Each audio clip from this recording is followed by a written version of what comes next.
Hi, guys, welcome to another episode of the Well Woman podcast where we share real, raw stories about women who are navigating life purpose in the diaspora.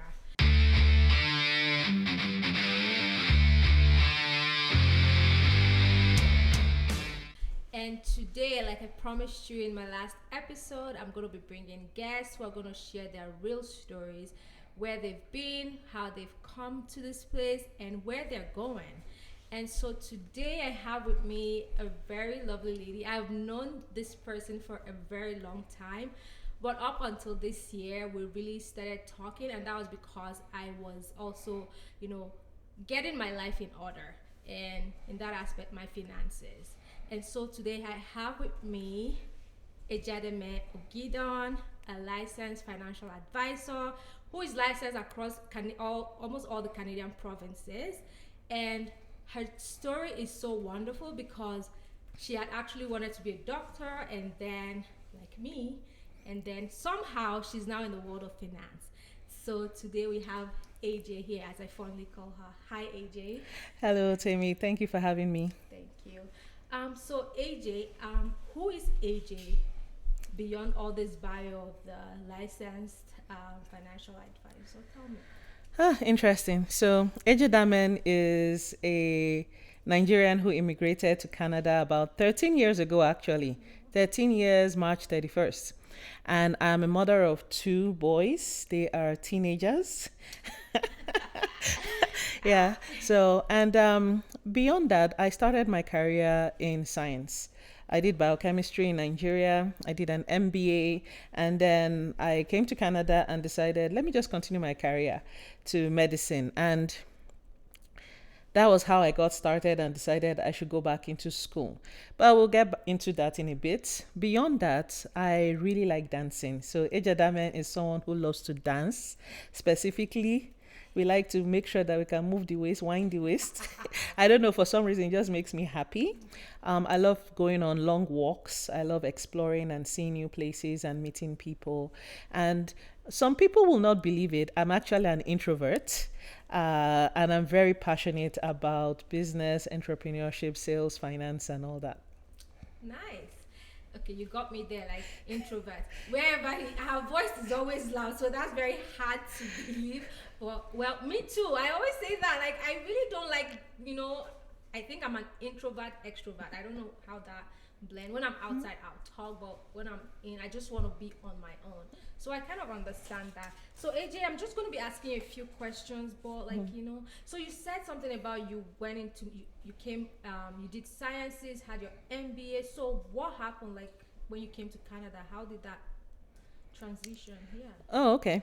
So in Nigeria, Yeah. I did biochemistry because I couldn't get into medical school. So you need to know somebody who knows somebody who can connect you so that you get in. And so the deal then was that do 2 years of biochemistry and then I can apply to the medical department and go. But somehow in 200 level, or after 200 level, for some reason I decided I want to live life. All these medical students, it looks like their life is too stressful. And so I finished my biochemistry. And then when I was coming to Canada, I said, well, this is a land of second chances, second opportunity. It should be easier for me to get into medicine because I needed a career. And so I decided to do another bachelor's degree in health science at Mount Royal University in Calgary. And I started my journey. And then I realized that after 2 years, I can apply to medical school, which I started doing. It's an expensive venture. It's something that happens once a year. So basically you do it and you either get an interview or you don't. You start the process over again. 1 year is gone. So I attempted this like 4 or 5 times. So that's over a period of 4 or 5 years. And so by the time I was done university, it became very clear to me that I need to find a job. You can't be waiting for for this interview. I got some interviews, but then didn't get in, waitlisted at the medical school, didn't get in, and started again. And so I started working. And while I was working, I realized your reality dawns on you. When you're in school, you're studying, there's all these dreams and fantasies and ideals that you have. But then in working, I realized that this is actually how much people make. And then these are the bills that I have. And remember, I'm a mom of two boys. And there was my bills as a mom, as a family, and there was still the student loan debt that I had. And so after working for 2 years, still applying to medical school, it was not looking very good. And so I started thinking about I need to do something else. And that's how I started my switch towards finance. Although I would say that that switch had started when I was doing a sociology class in Mount Royal University. I came upon an interesting paragraph that talked about socioeconomic determinants of health and how some races of people stay at the poverty line or close to it just because of the social economic factors in the society that just doesn't allow them rise. And so I was very interested in that because as a doctor, I would mostly be treating things that went wrong with the body, but there are things that happen in the society and economy that contribute to people breaking down, and that sparked my interest more. Yeah. Nice.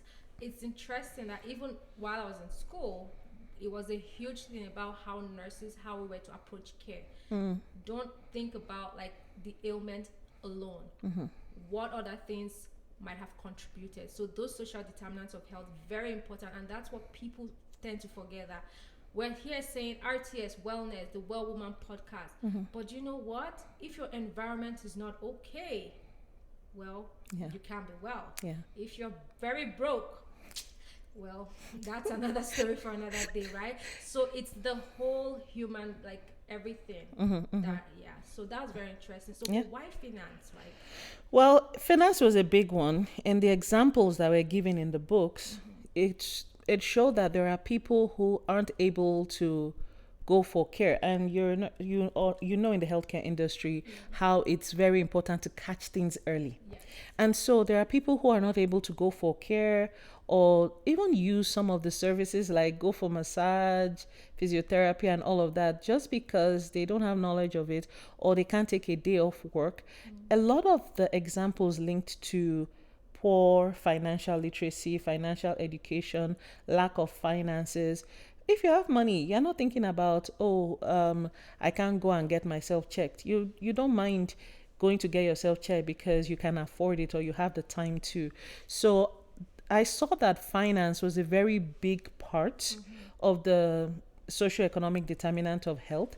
And once we can get that right, of course, there's other things, but then it's a big help. Yeah, that's interesting. Yeah.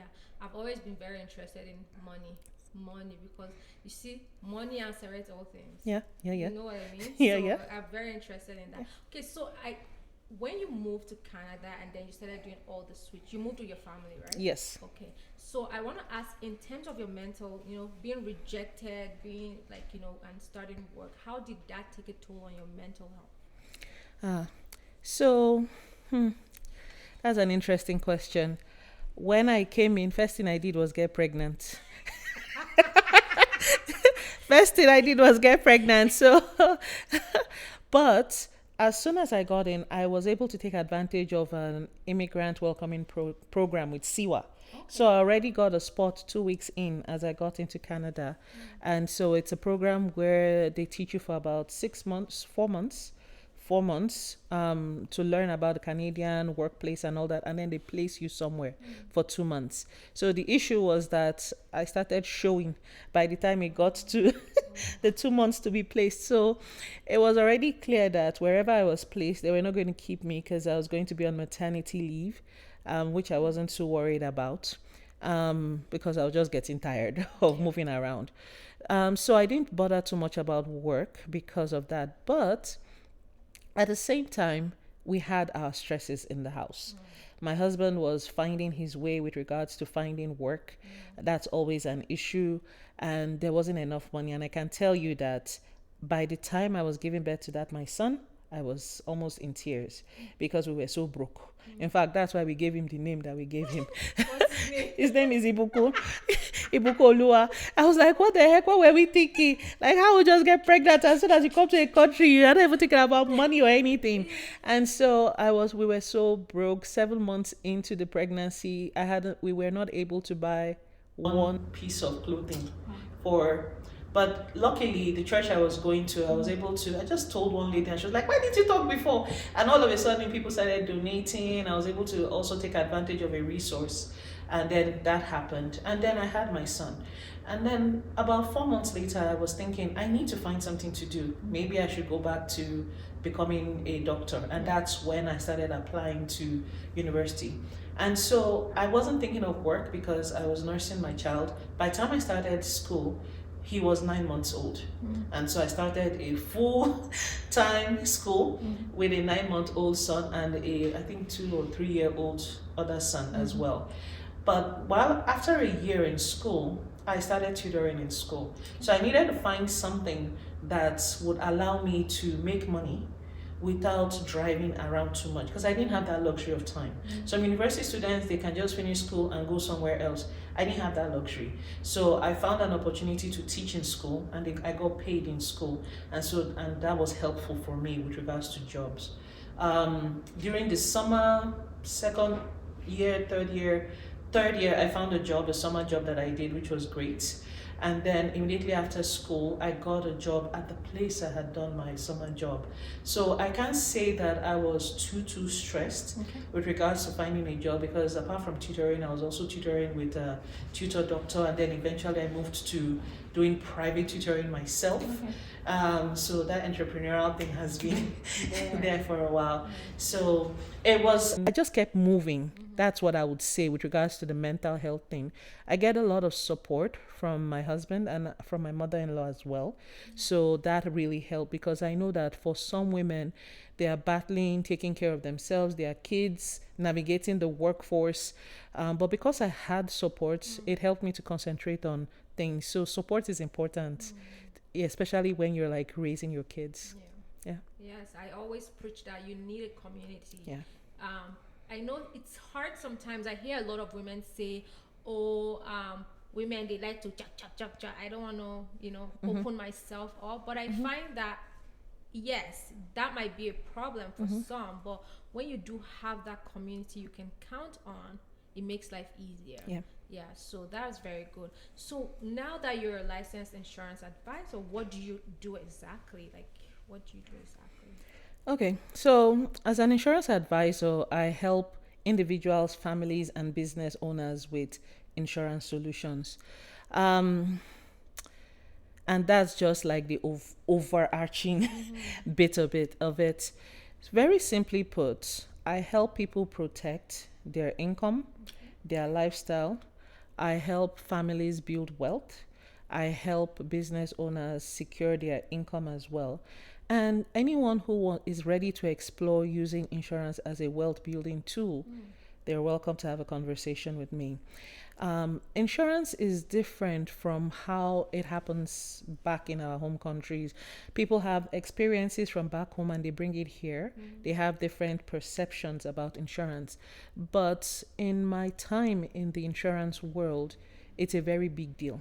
And it's a very big tool that races that are doing well financially, it's a big part of their financial plan.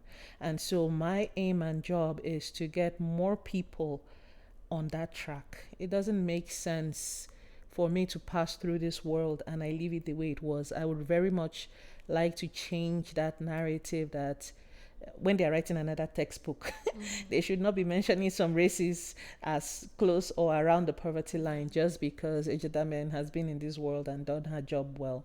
So in a nutshell, I protect people's lives, incomes, businesses, and make sure that their families have wealth for generations if that is what they want. So walk me through. So say I have come to you and you helped me through my own stuff, right? So say a woman who just came to Canada, she comes to you and she says, hey, I don't know what I'm doing with my money. I don't know anything. How can you help me? Can you just walk me through how that would go? Okay, so with everybody's financial situation is unique, so there are some things that I would need to know. Now this person just coming in, I want to know, do you have a job? Right? Savings, like what line of work? It's very good if they have a job, But it's also not bad if they're a homemaker and there's somebody else that is earning income. Because one thing that some women who are homemakers, they misunderstand, they think because they don't work, they don't need insurance. That's not true. If they're not in their home, who's going to cook? Who's going to take care of the house? Who is going to? So there's something that they are fulfilling. These are things that your partner or spouse will now need to pay money to get done. Who's going to take care of the kids, right? So they still do need insurance. With regards to those that are working, they still need insurance. Now, based on the information that I get with regards to employment, where they're working or what not working, budget, and so on, then I can form a plan. The very best basic thing is we want to protect the life. Okay, so we want to protect the life. We want to make sure that there's something in place. Sometimes some people say, oh, I just came in, I don't have a lot of assets. But insurance is not based on I have assets. It's like saying I want to write a will when I know I'm going to die and it doesn't work that way. Yeah. So insurance is a thing you get as soon as you can with good health, as young as you can, and then we can now build from there. Because as a person stays in Canada, I believe that their wealth should and earning capacity should increase, and then we can now begin to build on, okay, let's adjust your plan. But first of all, first things first, I will say get an insurance plan. There's different types. Get one that your budget can take, and then we move on from there. Yeah. Awesome. I really like that. So, guys, book your first discovery call with AJ and she will help you. So, I have a question. So, what does being a well woman mean to you? A well woman is a woman who is, to use the word again, well. Yeah. A well woman is someone who is well physically, mentally, emotionally, socially, and financially. I was like, I can't miss that one. Don't leave the money part out of this. Yeah. So the thing is that is important. All those aspects. Yeah. There has to be some form of balance. I always like to remind ladies, if they don't know, that our number one need is financial security. Very important. Because without financial security, you can do things. You can say, oh, let me take care of myself physically. Yeah. If you've gone for a massage, you know how, You sleep well. yes, your body feels good. Yeah. But at the same time, you need money to pay for it. Ah, 20 bucks. $120 for what, 1 hour session. 1 hour session. So it takes money. Some people say, I'll use my work benefits. But there'll be a time that those work benefits will not be there anymore. So it's good to have money. And there are things that can happen. There are some women that have had cancer. And it's not like they prayed for it or they wanted it. It just happened. Yeah. I know a lady that, I think you know her too, had cancer. But she luckily had what is called critical illness insurance. And so she was able to use it when she was sick and have access to all these massage, physiotherapy, and all those things she needed because there was money to pay for it, right? If she had not made that move to secure herself financially in that area, then her time of recovery would have been horrible. Right? And now she was being able to recover from that round of cancer, but she was able to do it by being financially secure.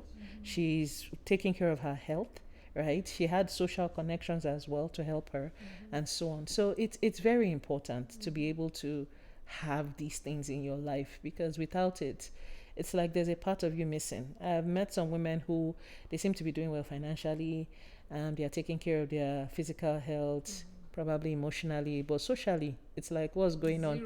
And as women, we need those social connections. And I heard what you said before about some ladies saying women, they just Yeah, unfortunately, people are in the world, but we have to go through some people to find the right kind of people. We can't just give up. That's not how God made us. Spiritually, that's another one we should add. Yes. But that is well spiritually. Yes, a well woman is one who is well mentally, physically, emotionally, spiritually, financially, Exactly. physically too. Exactly. Right? Yes, it's a whole rounded system. That's nice. So, what would you say to any woman who'll be listening to this based on your journey and they're just maybe starting their own journey in Canada? What one advice would you give to that person, from your own experience? It's very easy to get lost in who you think you should be versus who you really are. And that's deep. Like that's deep. As you said that thing, I was like, yeah. That's deep. It's expectations. So. Yeah. They don't be So expecting. there's cultural expectations, there's society expectations. You now come to a new country that has different expectations. You're looking for a job. Maybe you're a mom, maybe you're not. Maybe you're trying to get married. That's a whole other pressure on its own. But the thing is that don't lose yourself. Remember who you are and what you like. And I say this because it's important. We're talking about mental health. When we lose ourselves, then it's a problem. How do you bounce back when there's difficulties and challenges? Because that's going to happen in Canada. It's just going to come anyhow, basbos, just finish you like that. But then how do you bounce back? And you bounce back by being solid in knowing who you are. Take care of yourself as a person. What makes you happy? What makes you alive? What brings you joy? As a woman and as a mom, don't lose yourself in the role of I'm a mom. I don't have a life again. I don't know what I like to do. All of my life is just husband and children. Children will go away one day. I'm a mom of teen boys. They spend most of their time out of the house than in the house. And so you also have to do something for yourself. So if you're new in Canada as a woman and you're navigating, always make time for yourself. That's so important. Make time to do something for yourself physically. This morning I went for a walk. I just got up and left the house. Like everybody should just stay where they are. But when you do things like that for yourself, you are reaffirming to yourself that I matter. I'm important. You take care of yourself. Your brain can now work and do other things and be creative. What is it that you like to be creative about? What is your own contribution to the world? It gives you a form of self-validation for yourself. It can be confusing while you're trying to find your way in Canada. But if you make some time for yourself to either learn something new, learn something you're interested in, indulge yourself in something you like. One thing I like to do when I'm very stressed is to just start coloring like a child. I buy those coloring books. I can't draw, but those coloring books with crayons and everything, and I just start coloring like that, and it's very peaceful. So always make time for yourself so that you become more confident in yourself, and when hard times come, then you can say, okay, these are the things I usually do that help me bounce back, recover, and continue going on. So don't lose yourself. Don't get lost in who people think you should be, because sometimes you can go to church, they'll tell you this is how you should be. You can improve, right? Because we can all improve. Self-improvement, personal development, but don't forget yourself. Wow. Well, women, don't forget yourself. Yeah, I hear that. What is one common financial mistake you find people making in this part of the world, at least from your own experience as a finance person? Getting into bad debt. What is that? What does that even mean? Oh, that's interesting. So bad debt is what I would call consumer credit. So consumer debt. Now, consumer debt is you buying things that you're going to consume. Now, if you study the habits of people who are wealthy, financially disciplined, they are very careful with where their money goes. They like to put their money in things that are going to appreciate, that is going to eventually bring money for them. Because at the end of the day, you want a situation where it's not just you that is producing money for yourself. Something else is also producing money for you. So doing things, coming into a country like this, I'll use myself as an example. Where I came from in Nigeria, we didn't have credit card. I don't know if they have it now, but as at that time, we didn't have it. And then you now come to a country like, I don't have money. And there, if you don't have money, you don't have money. Unless someone borrows you, and then you tell them, I owe you, I owe you. But here, you can just do have a card and do, you Swipe. Just swipe, and you're like, and then you'll be saying minus something, I'll pay later. The thing is that those things can add up very quickly, especially, and things can slack. We have about 20 something days to pay the credit back, but before you know it, it can be something that will pile on top of it. And this is something that happens to both people who don't earn as much, And people who earn a lot, in fact, the people that earn a lot, I find that they're the ones who get into the most amount of debt because there's a lot of credit extended to them if they're not being wise with their finances. So consumer debt, saying, oh, I want to buy furniture, for example, there's nothing wrong with buying furniture. Can you afford it? If you're going to buy it and borrow to buy it, do you have a plan to pay it off? And if you don't have a plan to pay it off, when are you going to pay it off? I'm just doing my own YouTube video, and I'll share an example I shared there. I was looking at a photo the other day on Google Photos. Very interesting trip I went. You know, the only thing I remembered about that trip is that I paid for it with my credit card, and it took me 2 years to pay for that trip.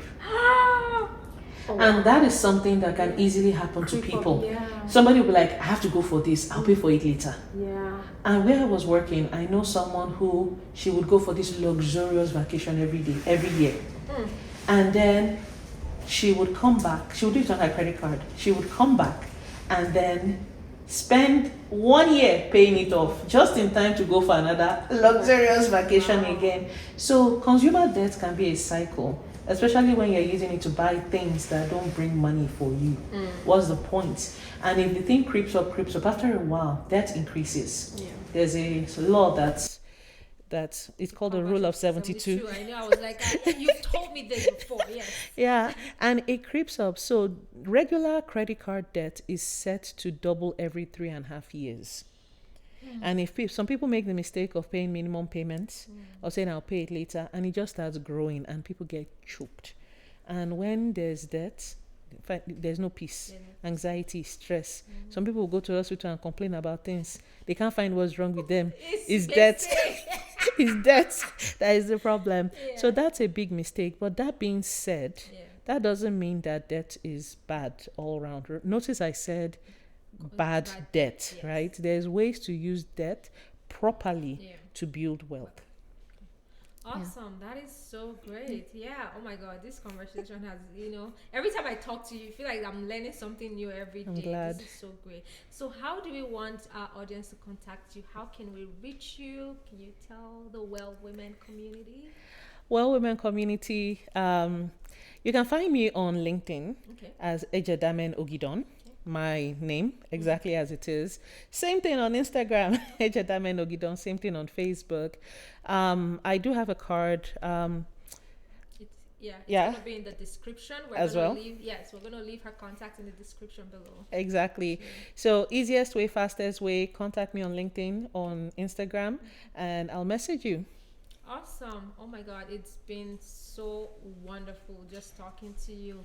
Well, women, wow, I've learned rule of 72. Don't carry basic that you can't pay for because it's doubling. So this is for any woman who, you're thinking, how do I start? You can see from medicine to money, doctor to now she's now in the finance world. So I would say don't be afraid of what's out there, starting over again, life. Don't be afraid of even finding new friends. We need that community. And also, when you don't know anything, ask. Take that pride away, well, women. That's what this is all about. We're here to rediscover ourselves, to thrive in wellness, and to shine in our purpose, whatever that looks like for you. Everyone's journey is unique. Like you heard our own story. I thank God for your mother-in-law. Love that woman, right? Yeah, everyone's story is unique. So, guys, please like, subscribe, and share this video.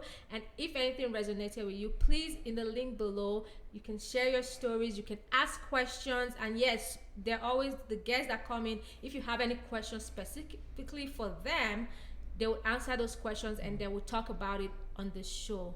I see you guys next week. Have a wonderful week. Love you guys.